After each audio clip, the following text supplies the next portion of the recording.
This week marks a sacred time in both the Jewish and Christian traditions.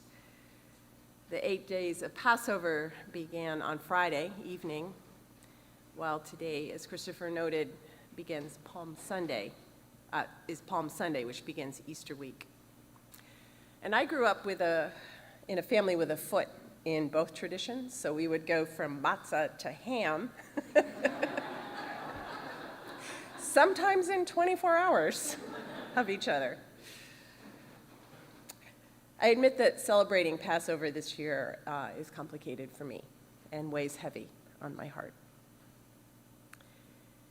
As the granddaughter of a Holocaust victim, the history of the Jewish people is in my bones. And Passover celebrates more than the joy of liberation, more than escape from enslavement in Egypt. It tells the story of how a disparate group of oppressed people who were not seen as people became a free community in covenant with one another and with their God. In liberation, they found their identity, they found their humanity. And it was hard. They had to struggle and they had to wander for 40 years in the desert. And they failed on more than one occasion. And they suffered the consequences of those failures, and yet eventually they found their way. I say it weighs heavy because Netanyahu and his government are bombing and destroying the Palestinian people in Gaza and the West Bank. Because given the history, if any group of people should know better, it should be the people of Israel. I understand the underlying fears and I understand the existential threat. But nothing justifies such horror and death, even with the rise of anti-Semitism that is happening in parallel. I would hope that two peoples with long histories of suffering and displacement, whose languages and foods are more similar than not, would find the common ground that lives beneath their conflicting truths. But that feels more impossible by the moment. My family has always celebrated Passover as the liberation of all peoples, not just one, which is true in many Jewish households, but not in all, unfortunately.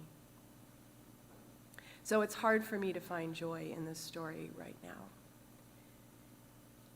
This Passover is one of the moror, the bitter herbs, and the salty tears.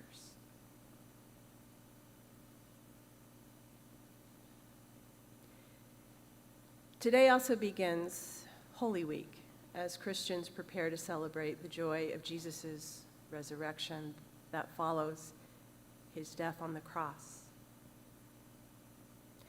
Palm Sunday begins the story.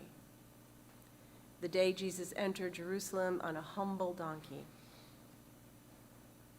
in stark contrast to the fancy military parades enacted by the Roman Empire as reminders to the conquered about who was in charge.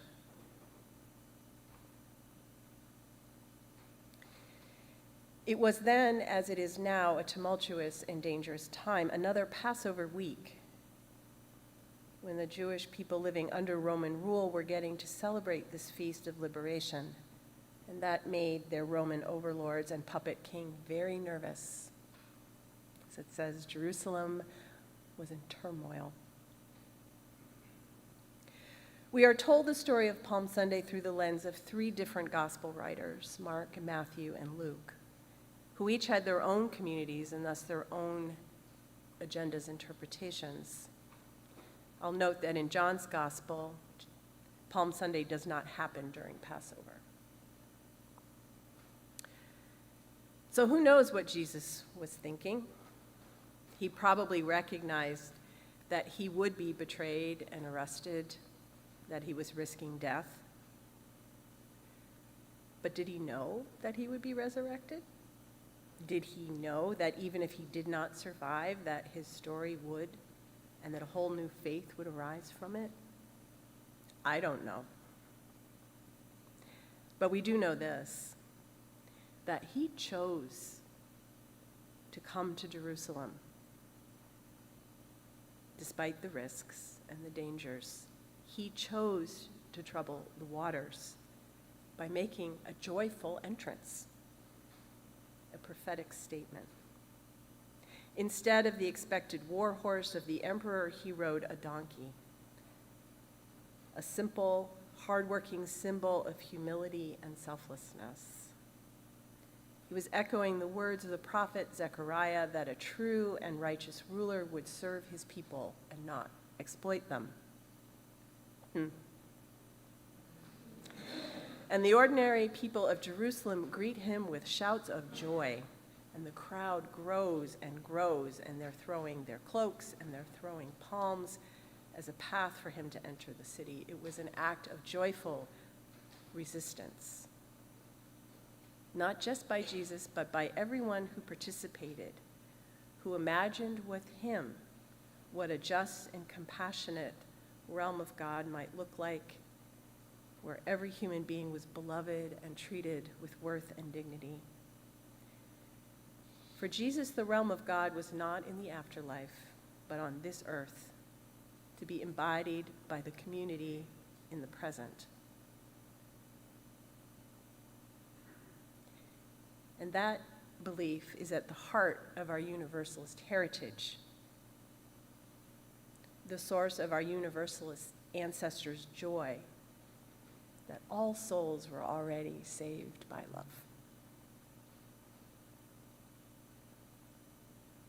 This story, too, has been co-opted and manipulated by white Christian nationalism, which I will reiterate is not to be confused with Christianity or the religion of Jesus.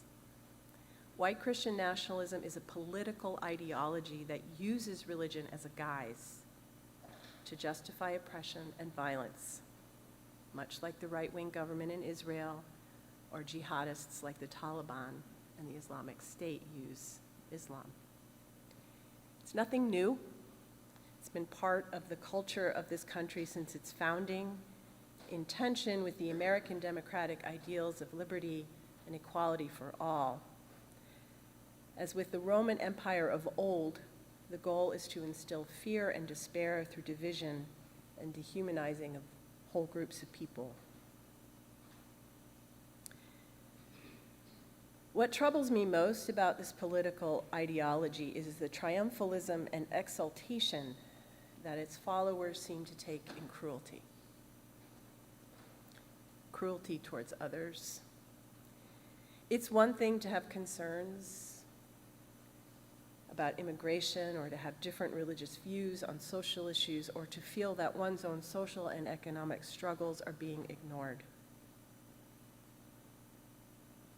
At that level, we can at least try to listen to one another's stories and work towards compromises and common ground. But to treat other human beings like trash that can be thrown away, and to celebrate cruelty and exploitation, meanness and bullying as virtues, or to turn a blind eye to it, that is disturbing beyond politics or party, and will lead us down a very dark road, is already leading us there. So how can we celebrate joy, or even mention the word, when we're surrounded by this toxic cruelty? In his book, Man's Search for Meaning, remember, neurologist and psychologist Viktor Frankl, who survived 4 different concentration camps during World War II, wrote of his experiences and the experiences he witnessed of others.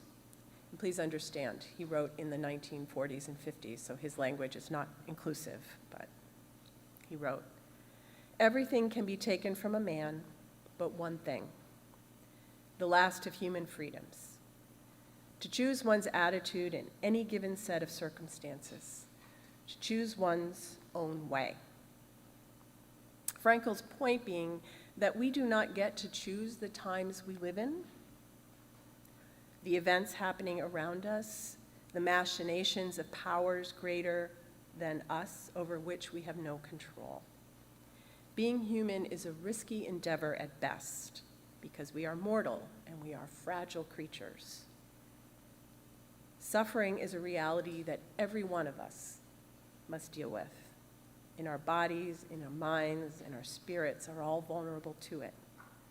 Even Jesus had to face that truth, Son of God or not. Which is why choosing joy, choosing to let joy in, to experience it, is a revolutionary act, a practice of resistance against anyone and anything that tries to deny our humanity, that tries to kill life. Jesus practiced a ministry of joy. He was always hosting parties and feasts, and he welcomed everyone. And he celebrated the joy of every person being beloved of his God. As Valerie Kaur notes, joy is the core practice that reminds us why we labor in our lives, why we struggle, why we fight for what we love and who we love. I'll never forget Alex Capitan speaking about this at our first Transgender Day of Visibility service,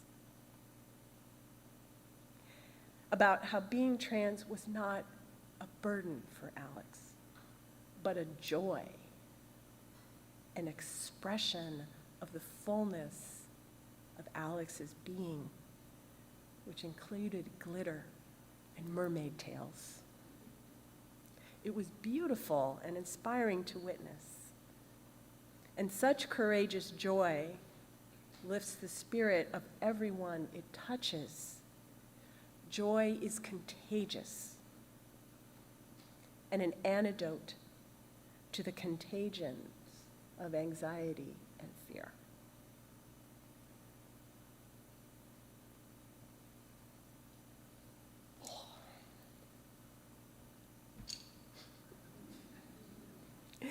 Two weeks ago, I attended a retreat in Sewanee, Tennessee that was led by the folk singer Carrie Newcomer, who's beloved of many of us here. And it was called The Beautiful Not Yet, Building Sustainable Hope. It was both hard and hopeful. Hard because everybody there was sobered by the times we're living in, and hopeful because the people gathered there across different faith traditions or no particular faith tradition at all love this world and believe it is worth laboring for, worth fighting for, that there's joy in it. So we sang songs, we meditated and prayed, we shared in meals and conversation. It was spring there in a way we haven't seen yet. So the trees were in bud, and the flowers were blooming, and there were bluebirds, and there were cardinals. We shared stories about the small things that people are doing to resist hate and fear. And at the heart of these stories, there was always something about joy. That often joy is what calls people to take a stand or push back. Because it is in joy. I lost my place here. Having one of those mornings. Joy calls people to take a stand or push back around what they love and what brings them joy. Whether it is taking joy in the natural world, taking joy in libraries, taking joy in children, taking joy in cooking meals, or just trying to do good in the world. All these small joyful acts and everyday stories are happening every day beneath the relentless chaos and bad news of the headlines. Over breakfast, I had a chance to share with Carrie how we adapted her blog post about stones in a bucket of water into the ritual that I think we did last month or the month before, I can't remember, where I filled this with water and I had some stones on the side, and I asked you to come up and share something that you were either grateful for or something that you had done to make this a kinder, more loving world, and to put a stone in the water to raise it up. And what I loved is that as the water rose in this, so did the Spirit in the sanctuary. I remember, I didn't expect it. That's why I love doing these things. You never know how it's going to go.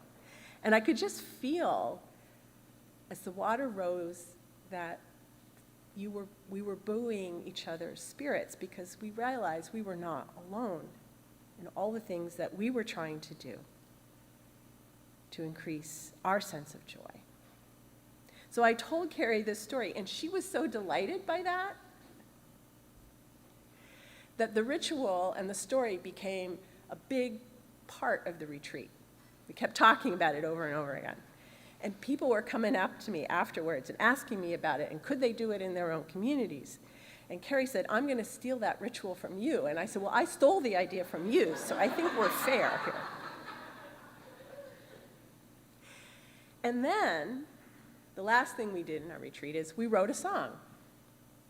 And I'm going to ask Nancy and Leela to pass the song out for you, because you'll hear that this ritual that we did was the inspiration for the song that we wrote together.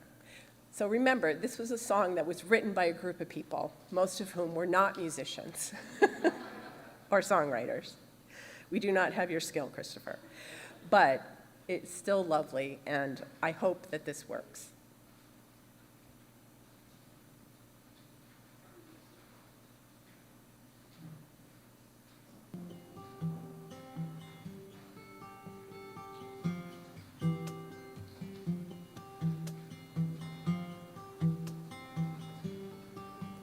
It's a muddy season and the water's high.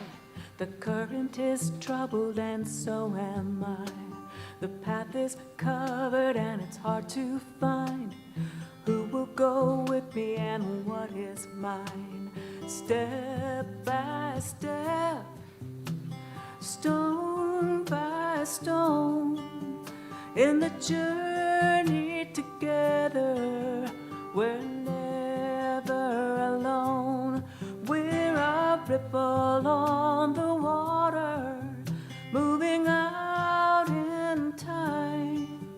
Every action matters, both simple and sublime.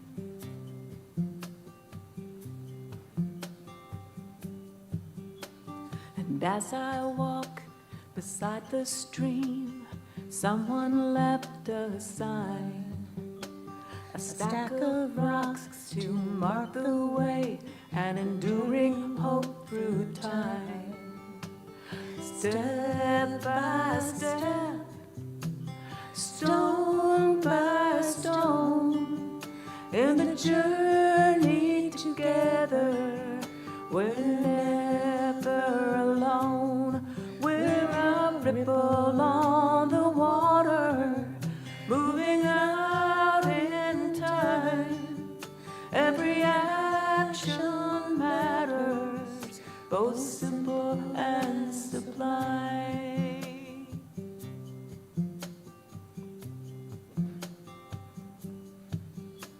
I'm carrying a landscape, carrying a dream, carrying a hope I may not see, a vision of possibility, carrying a memory that's carrying me. Step by step, stone by stone, in the journey together, we're never alone. We're a ripple on the water, moving out in time. Every action matters, both simple and sublime. Step by step,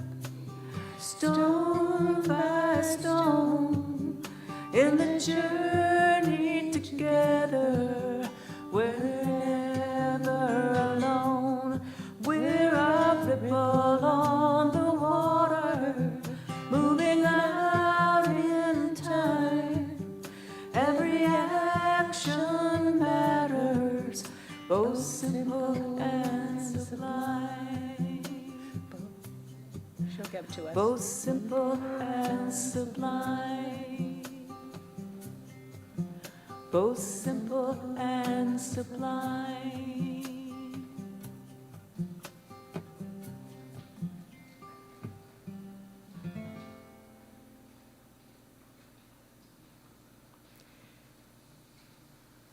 May we look up at the night sky.